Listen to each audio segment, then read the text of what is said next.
Bienvenidos, estamos nuevamente en Hablando de, usted sabe, en el momento que quiere nos ve, prende la computadora, el celular, va a los canales de Facebook, de YouTube, de NFM, Producciones Audiovisuales Mate Frío, así es, ¿no? Mate Frío Producciones Audiovisuales. Estamos, un honor aquí con Carlos Piedari, amigo del cual hemos tenido varias charlas, muchas vía internet. Totalmente. O sea, no sé si gran parte. Y la distancia es inevitable.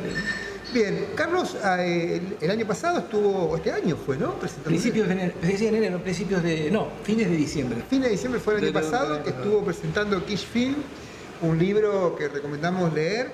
Pero antes vamos a comenzar, porque Carlos tiene el don. Si se puede tener el don, eso es interesante, ya es un punto de discusión, o por la cara del tipo, digamos, ya sabemos que podemos discutirlo, de la escritura, digamos, o la pasión por la escritura. ¿Cuándo comienza esta idea de escribir lo propio?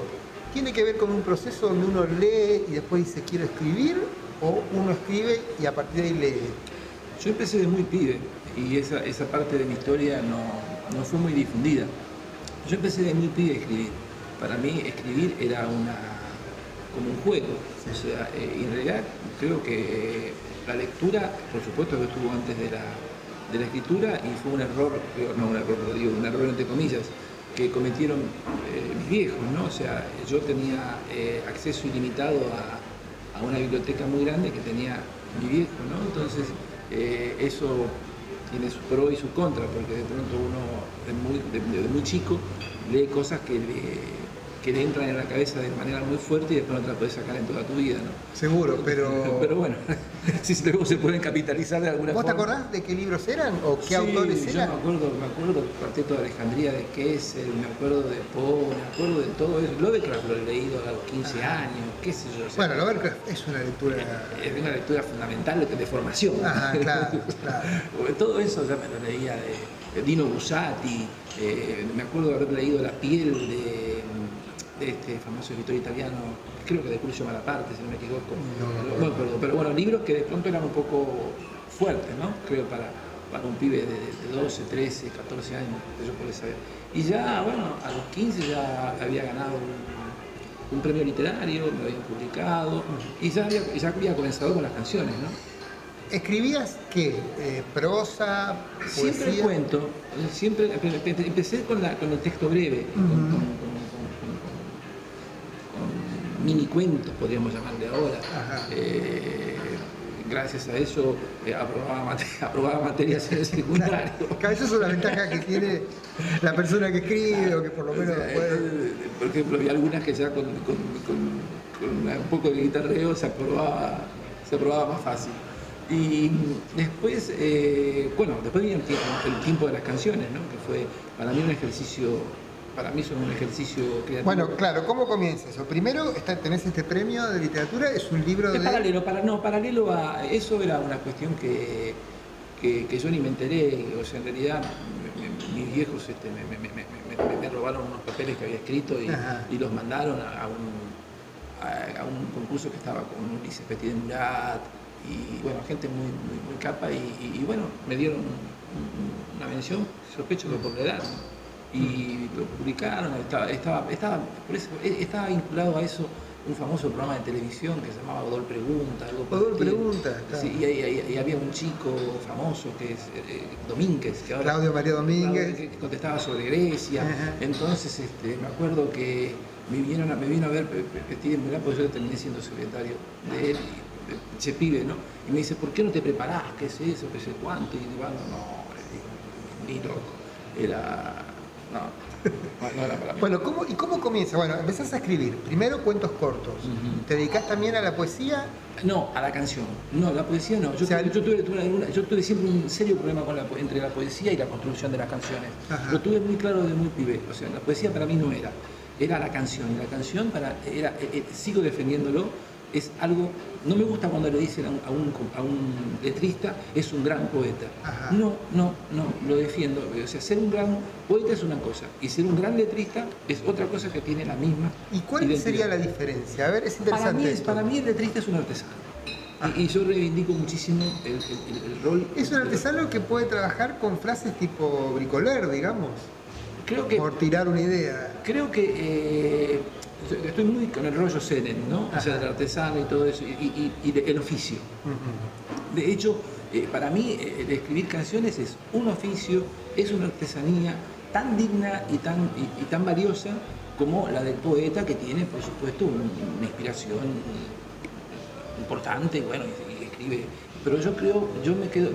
Además, la canción tiene una circulación social que a mí siempre me interesó muchísimo. O sea, la canción está junto a la gente, está en la calle, está en un bar.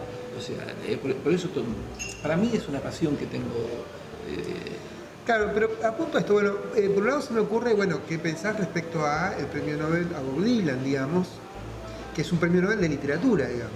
Pero es que estaba cantado y refuerza un poco lo que vengo diciendo. O sea, en primer lugar, desde el primer Bob Dylan, lo que leíamos, yo no sé si eran poemas, no me interesa planteármelo, pero era maravilloso. O sea, y además, yo unos años después viajé a Nueva York, esa Nueva York que él describe de los años 60, era así. Era eso. Viste que se buscan, viste esa frase hecha de la gran novela norteamericana, Sí, que siempre la están buscando a ver quién la escribió. Para mí la escribió Bob Dylan. Claro. Para mí, con sus canciones, él ya escribió la gran novela norteamericana, no la sigan buscando. Claro. Bueno, pero digo, volviendo al tema de las canciones, hay una combinación que tiene que ver con una expresión escrita, textual, y una expresión sonora, digamos. Claro, ahí está el tema. Entonces, pusiste la diana. O sea, cuando vos escribís una canción, estás siempre de la mano de una parte musical, ¿no? De un tiempo musical, ¿no? Eso ya, si vos lo ejercitás durante muchos años, yo empecé a los 14, 15 estaba escribiendo y a los 16 ya había compuesto algunas canciones que más o menos... ¿Tenías referencia en relación a eso? Digo, referencias de escritores, de cantautores, de músicos. A mí me gustaba, a mí me gustó siempre toda esa cuerda, la cuerda del pop, la cuerda letrística del Britpop, a mí no me gustaba mucho, me gustaba más musicalmente, pero sí me gustaba mucho letrísticamente todo lo que era la línea de Woody Guthrie, de Arlo Guthrie, toda esa línea yankee del sur, y contestataria y todo eso. Yo escuchaba a Joan Baez, yo escuchaba a Peter Paul and Mary, bueno, un poquito Mamas and the Papas, esas letras eran... Claro. Todo ese rollo de contenido es el que me gustó de entrada, ¿no? Claro. Además leía poesía también, pero determinada poesía. Yo me leía Rostunión, Rafael Alberti, o sea, Lorca no me gustó mucho nunca, pero esa poesía así... Y bueno, y las letras de tango, nosotros crecimos escuchando letras de tango. No, el tango además ha sido, yo creo, uno de los géneros populares más evolucionados. Salvo. No sé si evolucionado la palabra, pero digo con mayor riqueza en letra, en música y en coreografía además. Creo que es un producto completísimo que va más allá de, por supuesto, hay que leer el tango en contexto, ¿no? Claro. O sea, tenés el tango machista, homófobo, carcelario, de todo, tenés absolutamente todo, como en todas partes. Claro. Pero hay también, bueno, y también tenemos que acordarnos lo que fue el tango con la irrupción de letristas en la década del 70. Claro. Era ya Blasque, Nigro, sí. o sea incluso antes, los Expósitos, Cátulo Castillo. Para mí ese famoso tango Los Mareados, que, sí, que no eran Los Mareados, sino que era, que ese título para mí esa letra es la que canta, hay otra, bueno, hay varias. Bueno, volviendo al tema de la canción y de la música, ahí y ya muy joven también te metés con el grupo de los muchachos ahí, sí. También a componer, digamos. Sí, era un juego, componíamos con Charlie, componíamos como un juego, ¿no? Era Naranjo en Flor, me acordé. Naranjo en Flor, Expósito. Un temazo. Bueno, con Charlie. No, pero digo esto de la composición, porque me parece interesante esto. Alguna vez en estas charlas de internet vos me comentaste una forma de componer que tenía Alejandro Correa, que tenía también Charlie, que tenía que ver con cierta construcción armónica, era a partir de distintos elementos, de distintos sonidos. Era un diálogo, por ejemplo, Alejandro. Las canciones que realmente quizás no sean muy populares, pero que tienen una construcción armónica bellísima, las hice con Alejandro Correa, ¿no? Con Charlie la cosa era más power, ¿no? Era más, todo era más fuerte. Sí. Con Alejandro había un relax, podíamos trabajar un poquito más de sutileza, ciertas cosas, ¿no?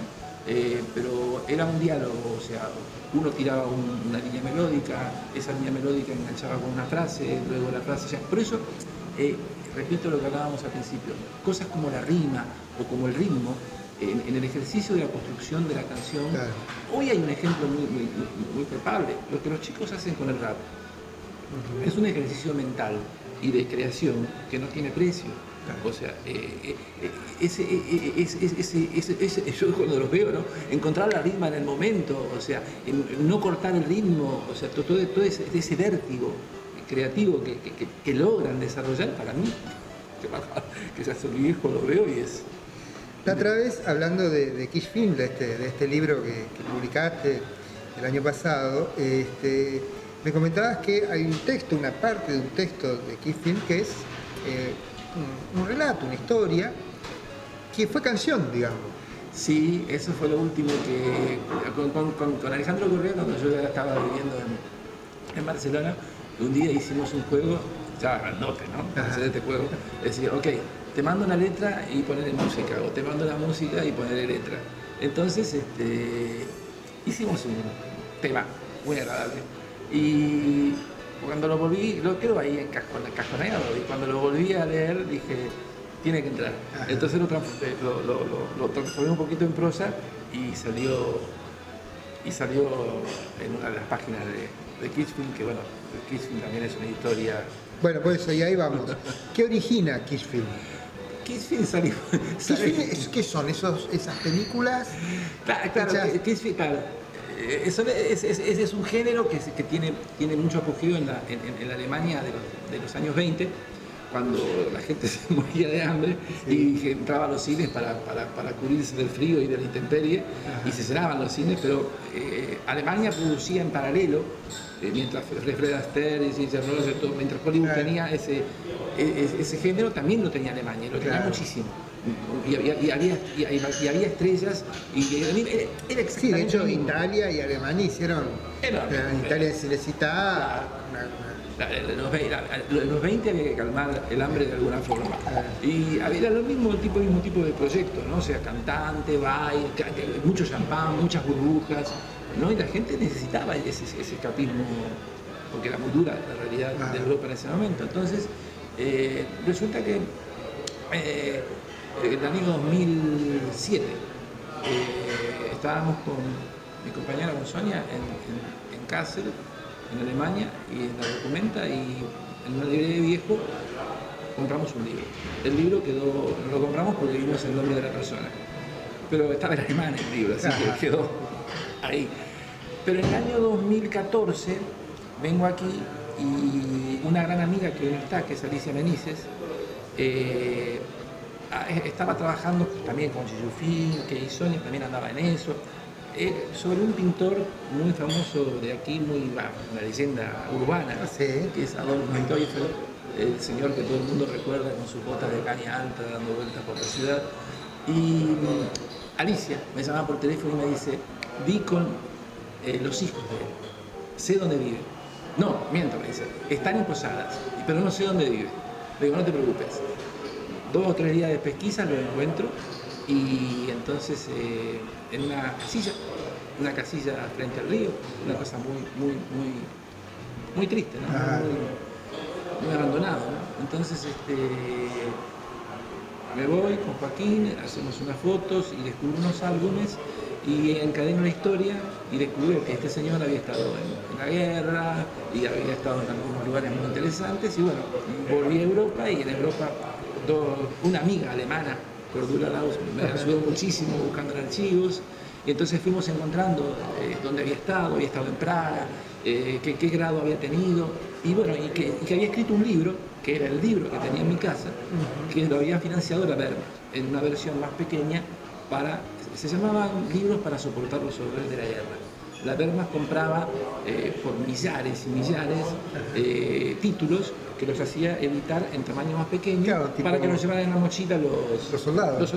Pero eso, investigando, descubrí que lo tenían también los ejércitos de Estados Unidos, claro, y los ejércitos de Inglaterra, por ejemplo.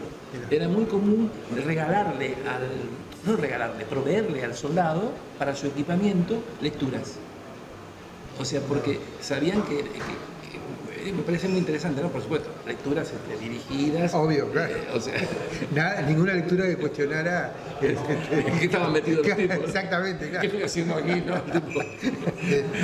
Bueno, y así. Y bueno, entonces, al final, la historia termina con que después de 4 años de trabajar, le envío a un amigo, a Carlos López Aguirre, un amigo escritor que trabaja en Moscú, para que me hagan el editing final. Le digo, dale una mirada y cacharreámelo un poco. Y Carlos, tipo muy gaucho, lo manda de Moscú, lo manda a Málaga. Ajá. Y entonces un día recibo en Barcelona un llamado telefónico de una persona muy agradable, una señorita muy agradable, que me hablaba con un acento que no era de Cataluña. Esto viene del sur, digo yo. Tienen un gracejo y una forma de hablar maravillosa. Entonces, ahí se publicó. Ahí se publica en Málaga. Si tuvieras, como para cerrar, si tuvieras que definir tu pasión, digamos, ¿no? Tu oficio también, porque estamos hablando de estas dos cosas, ¿no? Pasiones y oficios sería tanto el de componer canciones como escribir.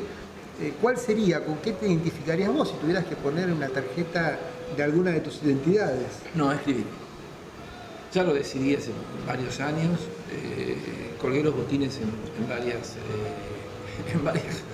actividades que estaba embarcado y dije basta, o sea, última llamada. O sea, porque siempre yo tuve la suerte de ganarme la vida escribiendo, siempre lo digo, ¿no? O sea, cuando llegué a Posadas, por ejemplo, yo trabajé 10 años escribiendo. Claro. Y eso es muy, para mí es bueno, o sea, me hace sentir bien. Pero siempre escribí para otros. Entonces tengo la sensación de que muchos años escribí para otros. Entonces ahora que con la terminada edad dije basta, ahora puedo. Entonces es el momento de hacerlo para mí. O colaborar con proyectos jóvenes como la revista Tusitala, que es también algo muy difícil de encontrar, ¿no? O sea, alguien que se juegue y produzca un soporte de papel cuando estamos todos online, en tanto blogs o revistas o... Un soporte de papel que se puede linkear con también, la red, con también, la web, ¿no? También, o sea, esa mixtura me parece fundamental, ¿no? Inclusive también está sucediendo en el mundo editorial, claro, porque, por ejemplo, ahora, a comienzos de 2020, se van a juntar todas las plataformas de venta de libros en España para competir con Amazon. Mira. O sea, se han logrado reunir o tener consenso los libreros de que si suben todos juntos sus plataformas con catálogos a la red, tienen y pueden competir con Amazon, que es una competencia desleal, ¿no? Bien, Carlos, seguiríamos hablando. Las charlas por ahí, en este caso, tienen un formato y tienen un tiempo, así que muchas gracias. Gracias a vos. Estábamos en Hablando de con Carlos Piegari. Nos reencontramos en cualquier momento, en cualquier lugar, en los canales de MFM, Mate Frío Producciones Audiovisuales. Chau, chau.